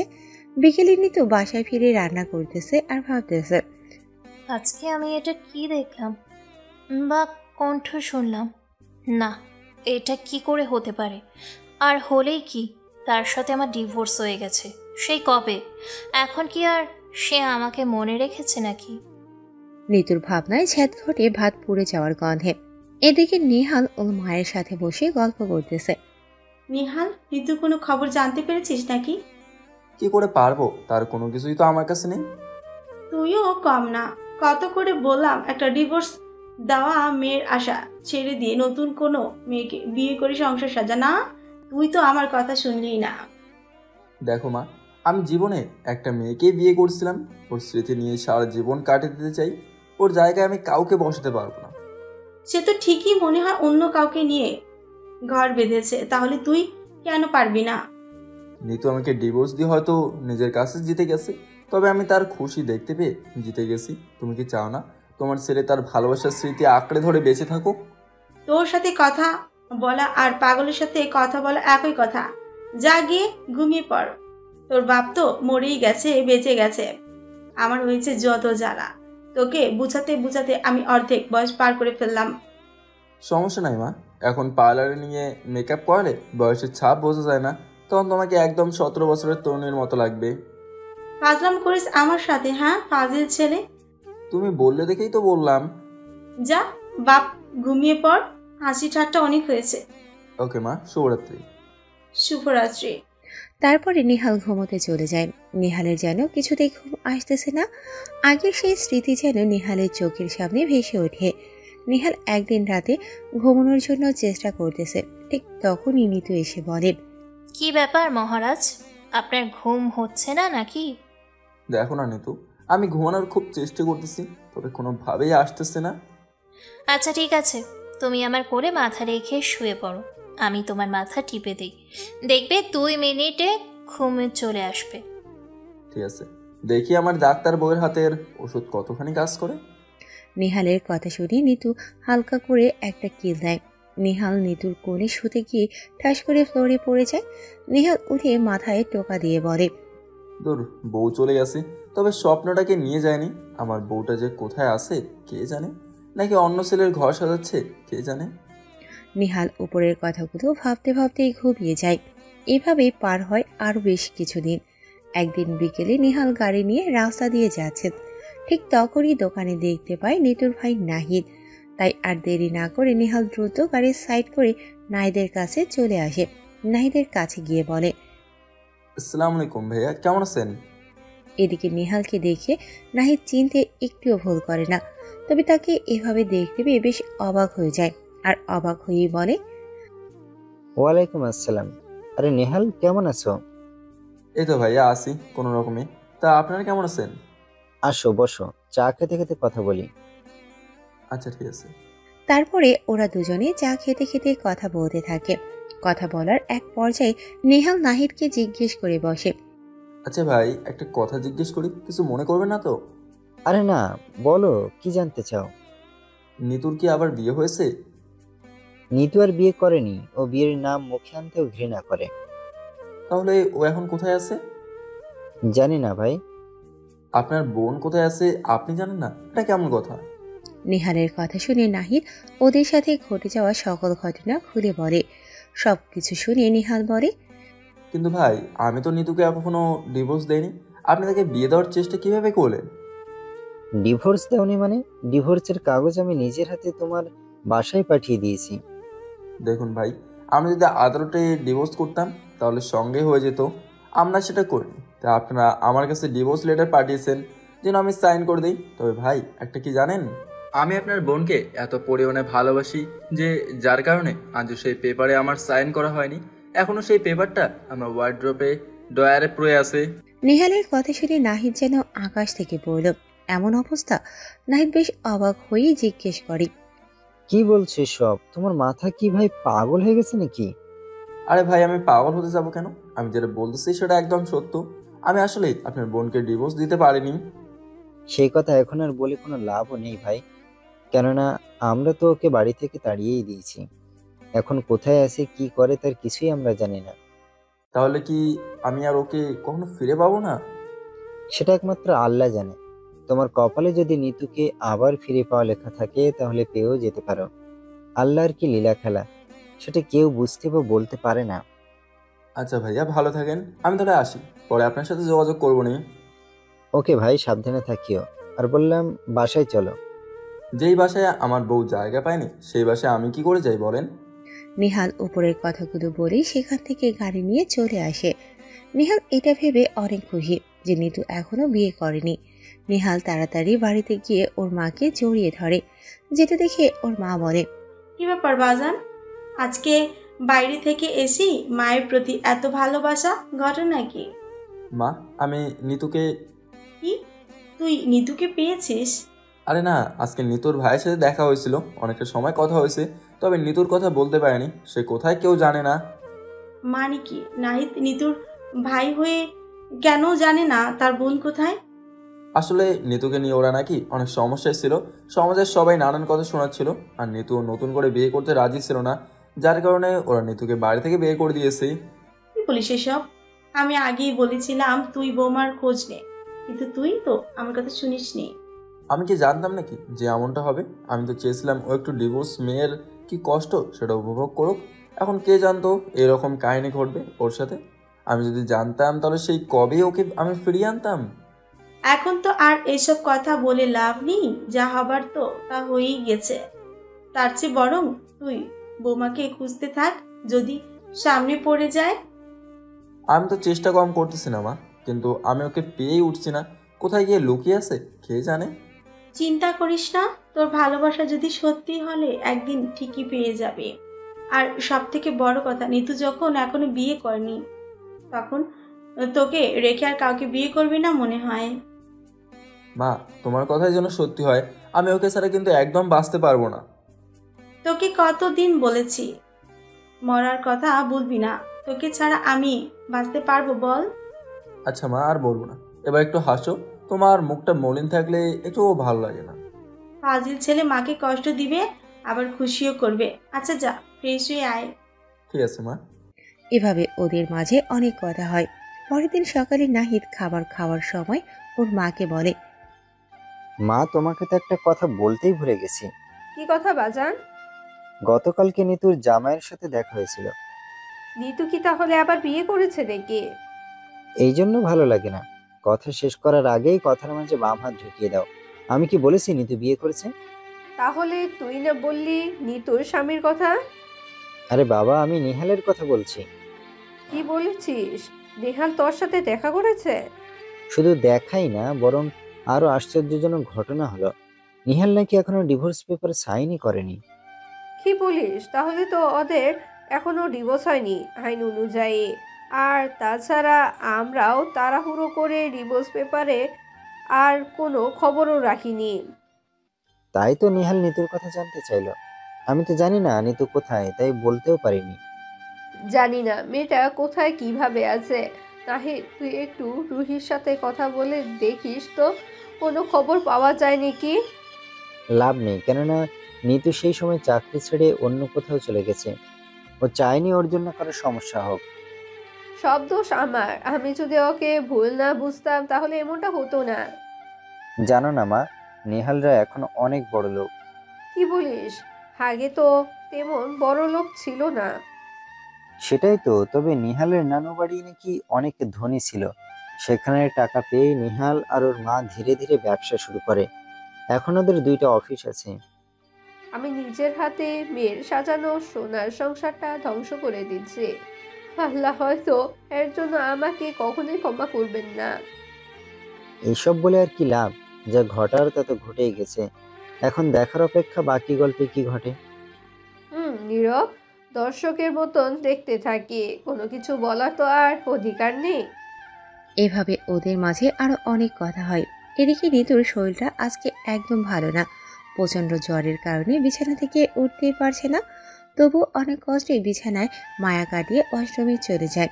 সব কাজ শেষ করে ফ্রেশ হয়ে নাস্তা করে ধীরে ধীরে অফিসের উদ্দেশ্যে রওনা হয়।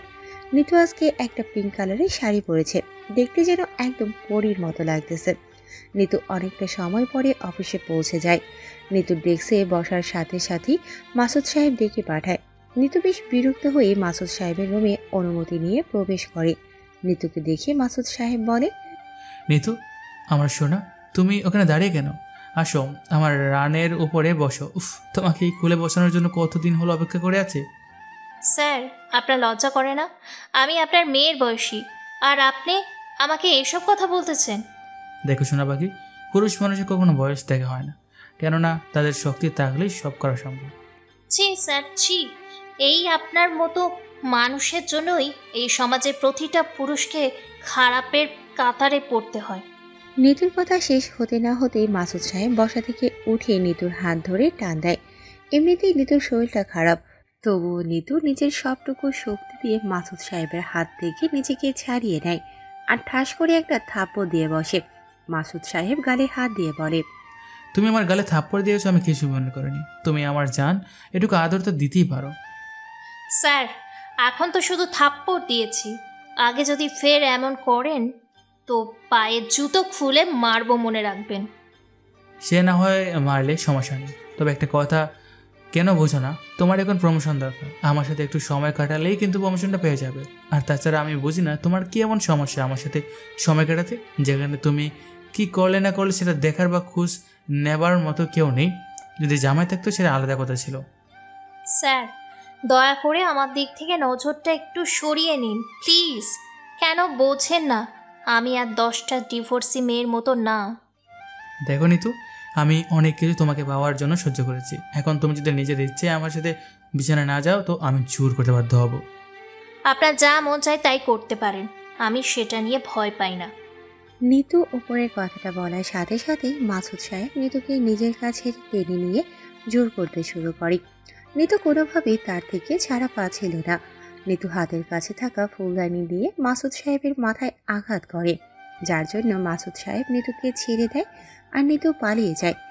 এদিকে মাসুদ সাহেবের মাথায় রক্ত চেপে ধরে, মনে মনে শয়তানি বুদ্ধি করে আর নিতুকে কিভাবে শাস্তি দেওয়া যায় সেটা চিন্তা করে। তো একটা পর্যায়ে মাসুদ সাহেব নিতুর নামে বসের কাছে অভিযোগ দাখিল করে। স্যার, আপনি তো সব কথা শুনেন, এখন কি করবেন করেন। দেখুন মিস্টার মাসুদ, আমি খোঁজ নিয়ে দেখেছি মেয়েটা অনেক ভালো, তাহলে আপনি তার নামে এমন অভিযোগ কেন করতেছেন? স্যার, ভালো না ছাই, সে এক নাম্বারে ধান্দাবাজ। আপনি জানেন আমার কাছে 2 লক্ষ টাকা চেয়েছিল, আমি না দেওয়ায় মাথার এই অবস্থা। আমি তদন্ত করে দেখছি কার কি দোষ। তবে মিস্টার মাসুদ, একটা কথা মনে রাখেন, আমার অফিসে অন্যায়কারীর কিন্তু কোনো ছাড় নেই। স্যার, আপনি ওকে ডেকে জিজ্ঞেস করেন, আমি সত্যি বলতেছি। সেটা আমি দেখতেছি, আপনি এখন আসতে পারেন। ওকে স্যার, একটু তাড়াতাড়ি দেখবেন। উফ, মাথা কি ব্যথা। মাসুদ সাহেব উপরের কথাগুলো বলে সেখান থেকে চলে যায়। এদিকে নেহাল তদন্ত করতে শুরু করে। মাসুদ সাহেবের ঘরে নেহাল একটা গোপন ক্যামেরা ফিট করেছিল, সেটা থেকে ফুটেজ বের করে প্লে করতেই নিতুর মুখটা নেহালের সামনে ভেসে ওঠে। নেহাল এক ধ্যানে তাকিয়ে থাকে, মনে মনে বলে, হায় আল্লাহ, বউ আমার অফিসে চাকরি করে আর আমি তাকে পুরো দুনিয়া খুঁজে বেড়াচ্ছি। এবার আর তোমাকে ছাড়ছি না। আর শালা ফোনের পুত আমার বউকে নিয়ে খারাপ মন্তব্য, দাঁড়া তোকে দেখাচ্ছি মজা। নেহাল খুব ভালো করে ফুটেজ চেক করে দেখে নিতুর কোনো দোষ নেই, বরং তার ইজ্জত রক্ষা করার জন্য মাসুদ সাহেবের মাথা ফাটিয়েছে। নেহাল মাসুদ সাহেব আর নিতুকে পরের দিন ঠিক সকাল 10টায় ডেকে পাঠায়। নেহাল আগে থেকেই বসে আছে। মাসুদ সাহেবও চলে আসে, কিন্তু নিতুর এখানে আসার কোনো নামগন্ধ নেই। সেটা দেখে মাসুদ সাহেব বলে, দেখছেন স্যার, সে অন্যায় করেছে বলি এখন আপনার সামনে আসতে ভয় পাচ্ছি। আমি তো কোনো অন্যায় করিনি, তাই সৎ সাহস নিয়ে আপনার সামনে আগেই হাজির হয়েছি। সেটাই তো দেখতেছি। তা মিসেস নিতু কি অফিসে এসেছে? কি জানি স্যার, আজকে আমি তাকে দেখিনি, মনে হয় পালিয়ে গেছে। মাসুদ সাহেবের কথা শেষ হতে না হতেই নিতু দরজায় দাঁড়িয়ে বলে, আমি কোনো অন্যায় করিনি যে ভয় পেয়ে পালিয়ে যাব। নিতুর কথা শুনে নেহাল নিতুর দিকে একঘেয়েমি তাকিয়ে আছে। দুজনের চোখাচোখি হতেই যেন আসমান থেকে পড়েছে। নেহাল নিতুর ধ্যান ভাঙতে বলে, মিসেস নিতু, ভেতরে আসেন। ধন্যবাদ স্যার। আচ্ছা মিসেস নিতু ম্যাডাম, আপনার নামে মাসুদ সাহেব যে অভিযোগ করছে সেটা আপনি কি কবুল করছেন? স্যার, আমি কোনো অপরাধ করিনি। উনি একজন খারাপ চরিত্রের মানুষ, তাই আমি এইসব করেছি। স্যার দেখেছেন এই মেয়ের কী সাহস, আপনার সামনে বসে মিথ্যা বলছে। এই মেয়ের সাহস তো থাকবেই, কোনো এক সাহসী পুরুষের বউ ছিল যে। মানে কি বলছেন? কিছু না। আচ্ছা মিস্টার মাসুদ, আপনি এবার একটা কথা বলেন তো, সেদিন আপনার কেবিনে কি ঘটেছিল? স্যার সেটা তো আপনাকে বলেছি আমি। আপনার কথা যদি সত্যি হয়ে থাকে তাহলে ওই যে টিভিতে যেই দৃশ্য দেখা যাচ্ছে সেটা কি? নিতু আর মাসুদ সাহেব ফুটেজ দেখে দুজনেই অবাক। মাসুদ সাহেব ভয় পেয়ে ঢোক চিপতে চিপতে বলে, স্যার আপনি এটা কোথায় পেলেন? আমার রুমে তো কোনো সিসি ক্যামেরা নেই। আপনার আগের জন ঠিক এমন ছিল, তাই আমি গোপন ক্যামেরা সেট করেছিলাম। আপনি এমন চরিত্রের, আমার বিশ্বাস করতেই কষ্ট হচ্ছে। স্যার আমার ভুল হয়ে গেছে, আমাকে ক্ষমা করে দিন। আসলে আমি ওর প্রতি ফিদা হয়ে গেছিলাম আর ভেবেছিলাম একজন ডিভোর্সি মেয়ের সাথে এসব কিছু করলে সমাজ কিছু বলবে না। মাসুদ সাহেবের কথা শেষ হতে না হতেই নেহাল গালে ঠাস ঠাস করে থাপ্পড় বসিয়ে বলে, চুপ থাকেন, অসভ্য লোক একটা। আপনি জানেন সে কে? হ্যাঁ স্যার, জানবো না কেন? সে ডিভোর্সি মেয়ে, তাই তো তার পরিবার তাকে বাড়ি ছাড়া করেছে। মারবো একটা থাপ্পড় যদি আবার ওকে ডিভোর্সি বলেন। ডিভোর্সিকে ডিভোর্সি বলবো না তো সতী সাবিত্রী বলবো? মাসুদ সাহেবের কথা শুনে নেহালের চরম পর্যায়ে রাগ ওঠে আর নিতুকে বলে, নিতু, তোমার পায়ের জুতা খুলে ওর গালে মারো। নিতু যেন নেহালের এমন রাগ দেখে ভয়ে চুপসে গেছে, কেননা এই নেহাল আগের নেহালের সাথে মিলছে না। নিতুকে চুপ দেখে নেহাল আবারও বলে, কি হলো? আমি বললাম না তোমার জুতা দিয়ে ওর গালে মারো? নিতু এবার পায়ের জুতা খুলে মাসুদ সাহেবের গালে মারতে থাকে। বেশ কিছু সময় মারার পরে নেহাল বলে, হয়েছে, আর মারতে হবে না। মাসুদ সাহেব, জীবনে বেঁচে থাকলে আর এমন কাজ করিয়েন না। আর হ্যাঁ, আপনাকে আমার কোম্পানিতে আর দরকার নেই, বেরিয়ে যান এখান থেকে। স্যার আমি আর এমন কাজ করবো না, আমাকে ক্ষমা করে দিন দয়া করে। আর একটা কথা বললেই দারোয়ান ডাকতে বাধ্য হব। মাসুদ সাহেব কোনো কথা না বলে সোজা বেরিয়ে যায়। এদিকে নিতু মুখটা মলিন করে চলে যেতে নিলেই নেহাল বলে, কোথায় যাচ্ছ? মা আমাকে তার বৌমাকে সাথে করে নিয়ে যেতে বলেছে। তো আমি কি করব? আমি তো আর আপনার বউ না, তাই না? তো আমার বউকে? সেটা আমি কি করে বলবো? কানের নিচে 4-5টা দিলেই সব বুঝতে পারবে। এই যে মিস্টার, আমি কিন্তু আপনার বউ নই যে এভাবে ধমক দিয়ে কথা বলবেন। আমার অধিকার আছে এভাবে ধমক দিয়ে কথা বলার। তা মিসেস নিতু, এই কয়েক মাসে কেমন এনজয় করলে? একটা ডিভোর্সি মেয়ের সাথে কি কি ঘটে? ডিভোর্স নামটা শুনলেই ভিতরটা কেঁপে ওঠে। এর থেকে মনে হয় নরক যন্ত্রণা অনেক ভালো। যাই হোক, নতুন করে বিয়ে করনি কেন? আবার যদি ডিভোর্স করতে হয় সেই ভয়। কিন্তু তোমার তো ডিভোর্স হয়নি। আমি নিজে আপনাকে ডিভোর্স লেটার পাঠিয়েছি। সেই পেপারটা আজও ড্রয়ারে পড়ে আছে। তুমি কি করে ভাবলে আমি তোমাকে ডিভোর্স দেব? তাহলে এতদিন খোঁজেননি কেন? আমি বেঁচে আছি কি মরে গেছি, বা অন্য কাউকে বিয়ে করে ঘর বেঁধেছি?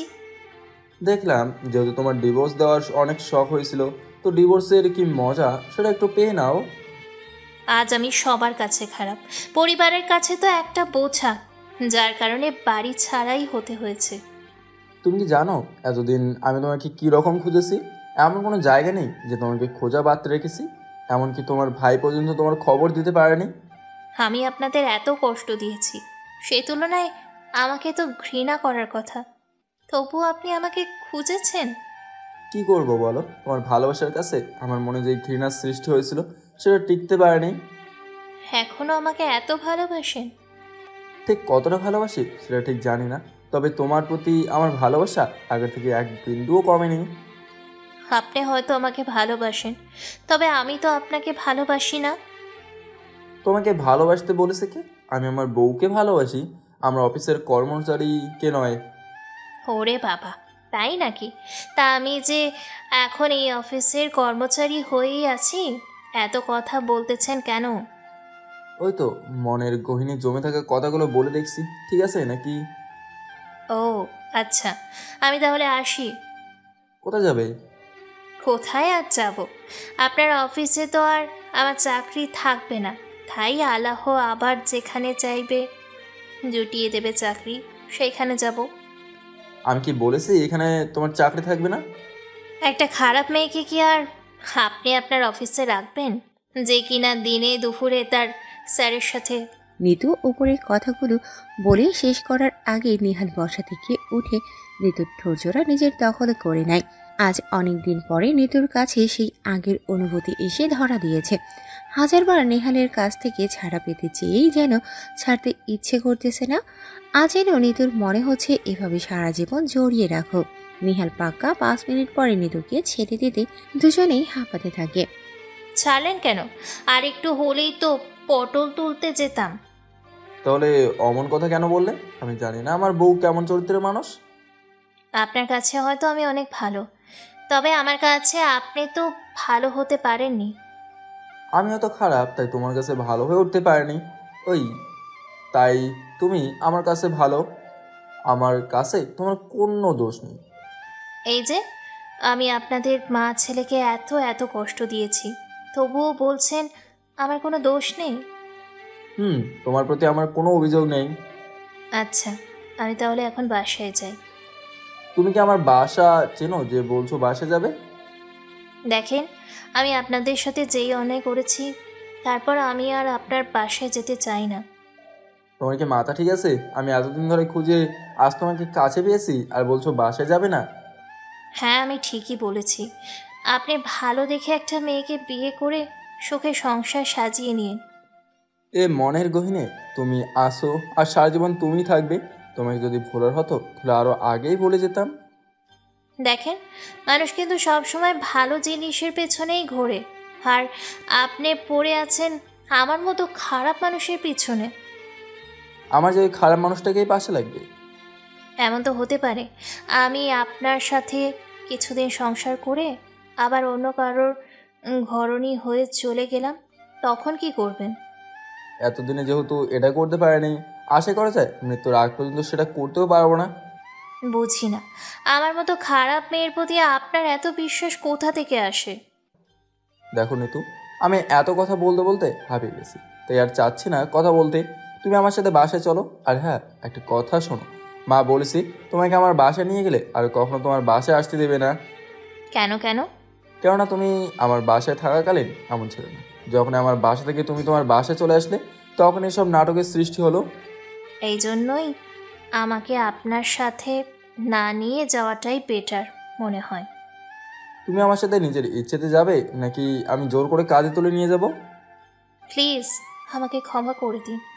আমি এই মুখ আপনার মায়ের সামনে দেখাতে পারবো না। আপনি তবু ভুল করে দেখে ফেলেছেন। দেখো নিতু, আইন অনুসারে তুমি এখনো আমার বিয়ে করা স্ত্রী।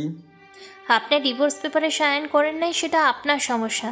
আমি তো নিজের ইচ্ছেতেই সাইন করেছি, দেখেননি সেটা? আচ্ছা মানলাম তুমি তোমার ইচ্ছেতে আমাকে ডিভোর্স দিয়েছো। একটাবার বুকে হাত দিয়ে বলো তুমি আমাকে ভালোবাসো না। কেন এত ছেলে মানুষই করতেছেন বলেন তো? আমি বললাম না আপনার সাথে যেতে পারবো না।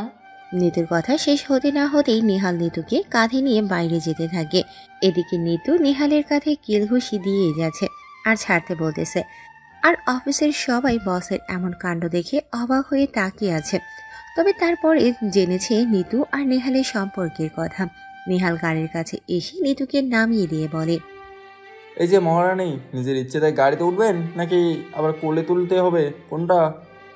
নেহালের কথার জবাবে নিতু কিছুই বলে না। নিতু অন্যদিকে তাকিয়ে আছে রোবটের মতো, যেন সবার সামনে দিয়ে এভাবে নিয়ে আসায় বেশ লজ্জা পেয়েছে। নিতুকে এভাবে চুপ থাকতে দেখে নেহাল আবারও বলে, বুঝেছি, এভাবে বলে হবে না, আমার কাজ আমাকেই করতে হবে। নেহালের কথা শুনে নিতু এবার বলে, না না, উঠতেছি। দেখছেন না সবাই কেমন করে তাকিয়ে আছে? আপনার শরম বলতে কিছু নাই। বউ আমার সাথে যাচ্ছে না, তাহলে শরম থেকে কি পানি খাবো? হ্যাঁ, আজ মনে হচ্ছে আপনার ভালোবাসার কাছে আমি হেরে গেলাম। স্বামীর ভালোবাসার কাছে স্ত্রী হারলে কিছু যায় আসে না। আমরাই তো। এবার উঠে বসো। নিতু আর কিছু না বলে গাড়িতে উঠে বসে। নেহাল নিতুকে নিয়ে সোজা শপিং মলে চলে আসে। নিজের পছন্দের সবকিছু কিনে নিয়ে সোজা পার্লারে চলে আসে। সেখান থেকে নিতুকে নতুন বউয়ের মতো সাজিয়ে গাড়িতে এসে বসে। গাড়ি চালাচ্ছে আর নিতুকে দেখছে, যেটা দেখে নিতু লজ্জায় লাল হয়ে বলে, কি দেখছেন এমন করে? আমার বুঝি লজ্জা লাগে না? লজ্জা পেলে আমার কিছু করার নেই। নিজের বউটাকে এত মাস পরে কাছ থেকে দেখার সুযোগ হয়েছে, এই সুযোগ কি আর হাতছাড়া করা যায়? আমি কি কোথাও হারিয়ে যাচ্ছি নাকি যে এভাবে দেখতে হবে? সেটা না, আসলে আজকে তোমাকে এত সুন্দর লাগছে যে আমি চাইলেও চোখ সরাতে পারছি না। আচ্ছা, তুমি এত সুন্দর কেন? আমি সুন্দর সেটা শুধু আপনার চোখেই, বাকি সবার কাছে তো আমি একটা বাজে মেয়ে। দেখো নিতু, আমি বারবার বলতেছি তুমি এসব কথা আমার সামনে ভুলেও বলবে না। ঠিক আছে, সেটা না হয় নাই বললাম, তবে আপনার মায়ের সামনে আমি কোন মুখ নিয়ে দাঁড়াবো বলবেন কি? এই যে আমার সামনে যেই মুখ নিয়ে দাঁড়িয়ে আসো। আপনার সামনে তো আমি বসে আছি, দাঁড়িয়ে থাকলাম কই? মজা তো ভালোই করতে শিখে গেছো দেখছি। জানেন, আপনার কাছ থেকে চলে আসার পর আমি মনে হয় এই প্রথম হাসলাম। আহারে আমার সোনা বউটা কত কষ্ট সহ্য করেছে, তবে তোমার নিজের দোষেই কিন্তু কষ্ট পেয়েছো, কেউ তোমাকে হাতে তুলে কষ্ট দেয়নি। আমি কি একবারও বলেছি আমি নির্দোষ? আমি তো 1000 বার বলেছি আমি দোষী। তখন আমার আবেগ কাজ করেছিল, বিবেকেই করেনি। যদি বিবেক কাজ করতো তাহলে গিয়ে আপনার মতো এত ভালো মনের স্বামীকে ডিভোর্স দিয়ে চলে যেতাম। আমি জানতাম একদিন তুমি নিজের ভুল বুঝতে পারবে, সেই জন্য আজও ডিভোর্স পেপারে সাইন না করে প্রতিটা রাতে হাত বুলাই, তবে কখনো সাইন করার সাহস করতে পারিনি। আমার বিশ্বাস আর তোমার প্রতি ভালোবাসা ছিল, আজকে ফাইনালি তুমি তোমার ভুলটা বুঝেই গেলে। নেহালের কথা শুনে নিতু চোখের পানি ধরে রাখতে পারে না। নিতু নেহালকে জড়িয়ে ধরে কান্না করে দেয়। এদিকে নেহাল নিতুর চোখের পানি মুছে দিয়ে বলে, এই পাগলি কি করতেছো? হ্যাঁ, তোমার কান্নার জলে তো পুরো মুখের শ্বাসটাই নষ্ট হয়ে যাবে। যাক, তাতে কি, আপনার বউ এমনিতেই সুন্দর আছে, সবাই এমনিতেও সুন্দর বউ পেয়েছেন বলবে।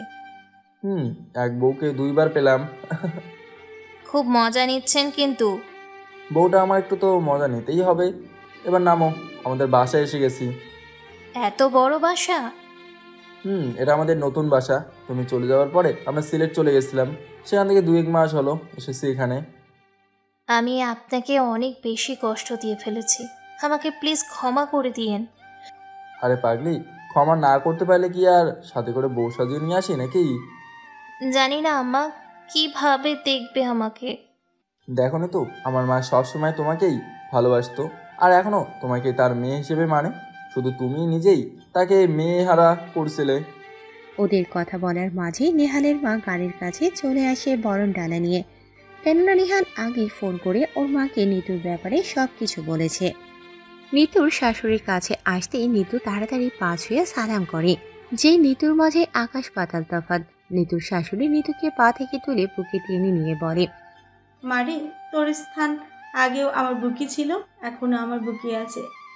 আম্মা, আমাকে আপনি ক্ষমা করে দিন, আমি আপনাদের অনেক কষ্ট দিয়ে ফেলেছি।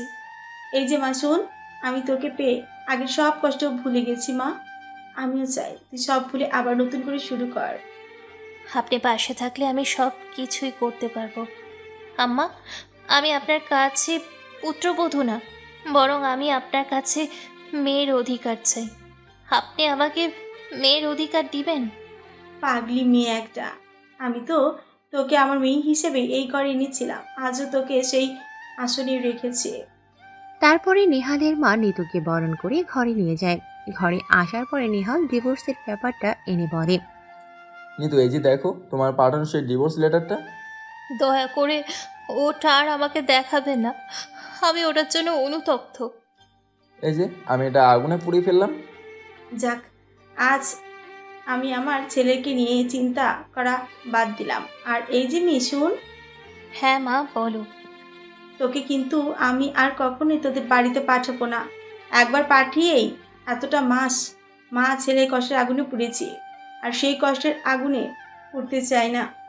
মা, আজ থেকে না, আরও কয়েক মাস আগে থেকেই আমার পরিবার শেষ হয়ে গেছে। আজ থেকে এটাই আমার পরিবার। এভাবে ওদের মাঝে অনেক কথা হয়। নেহাল ও নেহালের মা নিতুকে সব ভুলে আগের মতোই বুকে টেনে নেয়। তারা আগের সব ঘটনাকে গল্পের মতো ভুলে যেতে চায়। তাহলে আমরা কেন কারোর প্রতি রাগ অভিমান ভুলতে পারি না? ভুল বোঝাবুঝি তো এই সংসারে হামেশাই হয়ে থাকে, আর হবেই। তাই বলে কি সবকিছু থেমে থাকবে? মোটেও থেমে থাকবে না, সব নিজের মতোই চলতে থাকবে। নিতুর সাথে আজকে নেহালের দ্বিতীয় বাসর রাত। যদিও পুরাতন রাতের কথা নতুন করে আর কি বলবো, তবে ওরা পুরাতন রাতকে নতুন করে পালন করতে থাকুক। আমরা চলেন ফাঁকে গিয়ে কথা বলি, ওদের ডিস্টার্ব করা আমাদের ঠিক হবে না। দুদিন পরে নিতুর ভাই জানতে পারে নিতু আর নেহাল এক হয়ে গেছে। তারা নিতুদের বাসায় চলে আসে। নিতুর শাশুড়ি সোফায় বসে পান বানাচ্ছিল। যদিও সে তেমন পান খায় না, তবে মাঝে মাঝে খায় আর কি। এমন সময় কলিং বেল বাজলে কাজের মেয়ে গিয়ে দরজা খুলতেই নাহিদ, ওর বউ এবং নিতুর মা ভিতরে প্রবেশ করে। আসসালামু আলাইকুম। মা, কেমন আছেন? ওয়ালাইকুম আসসালাম। এই তো বাবা, আমি ভালো আছি। তা তোমরা কেমন আছো? আমরাও ভালো আছি। তা আমার বোনকে দেখছি না যে? এই তো নিতু নিহালের সাথে একটু শপিং করতে গেছে। তোমরা বসো, ওরা এসে পড়বে। আচ্ছা ঠিক আছে, এই মিষ্টিগুলো রাখেন। কাজের মেয়ে এসে মিষ্টিগুলো নিয়ে যায়। এদিকে নিতুর মা পেছনে দাঁড়িয়ে আছে, আর মুখ থেকে কোনো কথাই বের হচ্ছে না।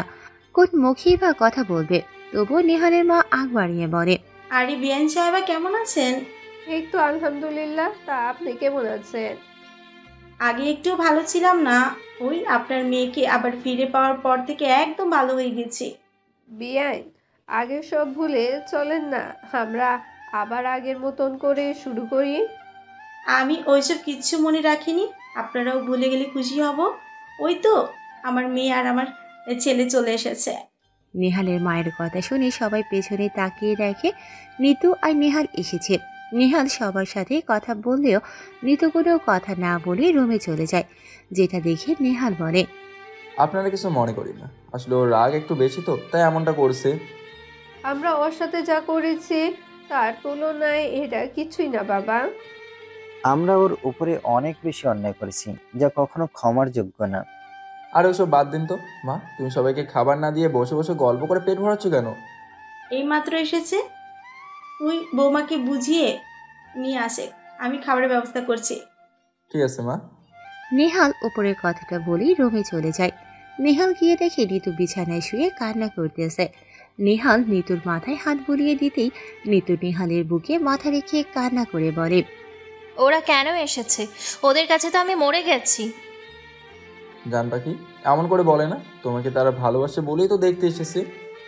ভালোবাসা না ছাই, সেই দিন আমাকে রাতের আধারে বাড়ি থেকে তাড়িয়ে দিয়েছিল। একটি রাত থাকতে চেয়েছিলাম, তাও থাকতে দেয়নি। ওইসব কেন মনে করতেছো বলো তো? আমি কি আগের কোনো কিছু মনে রেখেছি? আমি এইসব মৃত্যুর আগও পর্যন্ত ভুলতে পারবো না। তুমি ওদের খেয়ে চলে যেতে বলো।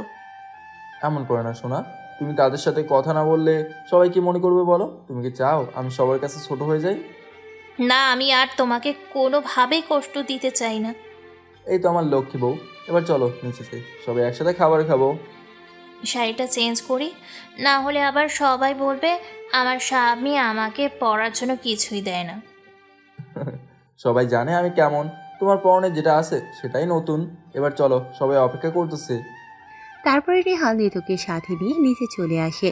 তবে নিতু নিচের দিকে মাথা দিয়েছিল। কারো সাথে কথা না বললে নিতুর মা নিতুর কাছে এসে মাথায় হাত দিয়ে বলে, মা, আমাদের ক্ষমা করে দে। আমরা তোর সাথে অনেক অন্যায় করেছি, যার ক্ষমার অযোগ্য। হ্যাঁ রে বোন, আমরা তোর সাথে অনেক অন্যায় করেছি। প্লিজ বোন আমার, আমাদেরকে তুই ক্ষমা করে দিস। তুই ক্ষমা না করলে আমরা যে মরেও শান্তি পাবো না। তোমাদের কারোর উপরে আমার কোনো রাগ বা অভিমান নেই, সব আমার কপালের দোষে হয়েছে। আমি ওইসব মনে করতে চাই না। ভাইজান বসেন, আগে খাবার খেয়ে নিন, পরে কথা বলতে পারবেন।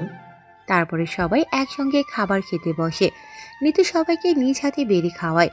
খাওয়া শেষ হলে সবাই বাড়িতে যাওয়ার জন্য বলে, অনেক সময় হলেই তো আমরা এসেছি। তা বিয়ান সাহেবা, আপনারা আমাদের বাসায় কবে যাবে?